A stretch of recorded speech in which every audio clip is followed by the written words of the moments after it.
I'll be using a torso for my patient here. So to begin, we're going to start off with our basics before we even approach this patient. So our basics include our scene size up, which includes just basically looking for hazards and mitigating them and checking for scene safety. Once you've done that, you're going to do your standard BSI and PPE requirements. Do a general scene overview of, how many patients do I have? What's the mechanism of injury? Is there any bystander information? Do I need backup? Anything of that nature. Determining if there's any special resources that you may need. Once you've done a general scene overview, you're then going to just look at general observations and just see if there's anything that you need to address straight away. You're gonna look for any obvious life-threatening injuries or deadly bleeds and respond to those. And then checking that patient's AVPU. Now at this point, keep in mind that we haven't actually touched the patient yet. So as we're approaching this patient, we're going to determine the need for any C-spine precautions. And if they are actually present, or if they're actually conscious, then we're going to gain consent, because that is a pertinent point there. Beginning with patient contact, we're going to obviously begin by speaking with them and assessing to see if they are conscious or not. If they aren't conscious, that's when you would do either deep sternal or something else to determine their level of responsiveness. So we'll assume that this patient is unresponsive, and so as you approach that patient, you want to do an ABCDE approach. So assessing the patient's airway first, you want to open up the airway by applying either a modified jaw thrust or a head tilt chin lift. A lot of modified jaw thrust is what's used in trauma just because of our potential for C-spine. I did mention previously that we would check for C-spine precautions, and if we did suspect that there was a C-spine injury based off of mechanism or anything on the scene, we would instruct someone to hold C-spine for us. So opening up that airway with either of those techniques, and what you're assessing for is you're looking for patency of that airway.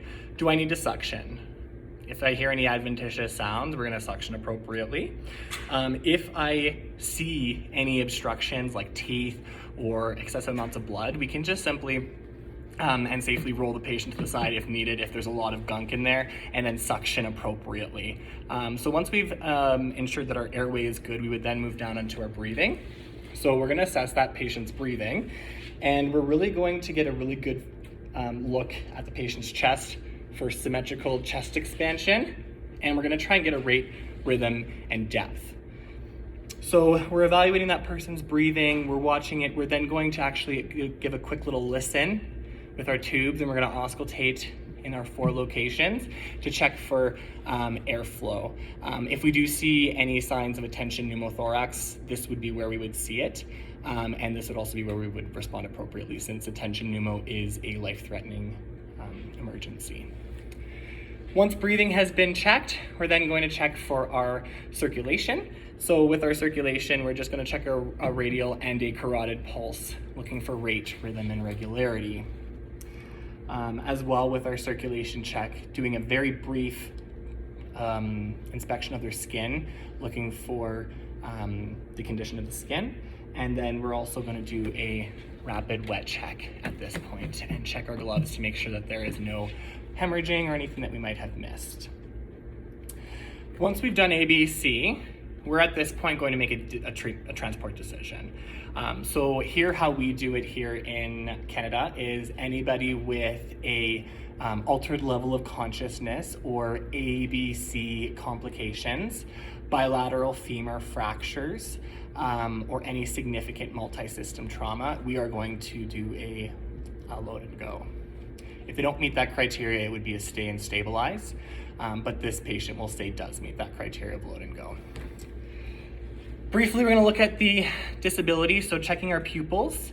We're going to assess GCS and AVPU if applicable, and then we're going to try and get a assessment of the CMS of the peripheral limbs. So having them squeeze your fingers, push down on your hands, checking range of motion, checking sensation and pulses throughout all of them.